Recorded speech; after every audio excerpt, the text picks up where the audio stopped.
রাজস্থানের মেরঠা রাজপরিবারে জন্মেছিলেন মীরা। ছোটবেলা থেকেই তিনি কৃষ্ণের মূর্তিকে স্বামী রূপে পুজো করতেন। অন্যরা যখন খেলাধুলা করত, মীরা তখন কৃষ্ণ মূর্তির সামনে বসে গান গাইতেন আর অশ্রু ঝরাতেন। একবার তিনি এক বিবাহ অনুষ্ঠানে ছোট্ট একটি কৃষ্ণ মূর্তি পেলেন। তখন থেকেই তিনি সেই মূর্তিকেই নিজের স্বামী বলে মেনে নিলেন। বলতেন, আমার স্বামী তো শ্রীকৃষ্ণ, আমি আর কারো নই।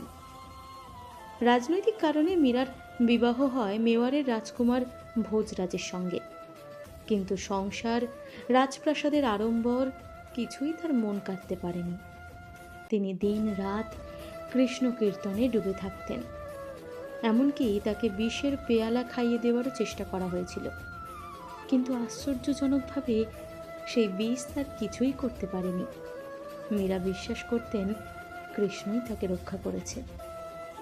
তার গানগুলি ছিল ভক্তির করুণ আরতি, প্রেমময় নিবেদন আর শ্রীকৃষ্ণের প্রতি আত্মসমর্পণের ঘোষণা। অবশেষে সংসারের সব বন্ধন ছেড়ে মীরা বৃন্দাবনে চলে যান। সেখানে তিনি দিন রাত কৃষ্ণ ভজনে মগ্ন থাকতেন। শেষ জীবনে বলা হয় তিনি মন্দিরে গিয়ে কৃষ্ণের মূর্তির সামনে কীর্তন করতে করতে মিলিয়ে গেলেন মূর্তির মধ্যেই।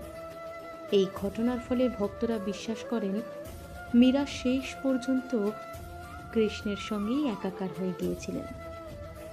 মীরার কাহিনী শুধু একজন নারীর নয়, একজন ভক্তের, যিনি সংসারের সব বাঁধন ছিঁড়ে দিয়ে ঈশ্বর প্রেমকেই একমাত্র লক্ষ্য করেছিলেন। তার জীবন দেখায় সত্যিকারের প্রেম মানে আত্মসমর্পণ, আর সেই প্রেম যদি কৃষ্ণের প্রতি হয় তবে তা চিরন্তন। ভিডিওটি ভালো লেগে থাকলে শ্রীকৃষ্ণ বলতে কিন্তু ভুলবেন না। চলুন সবাই মিলে বলি, জয় শ্রীকৃষ্ণ।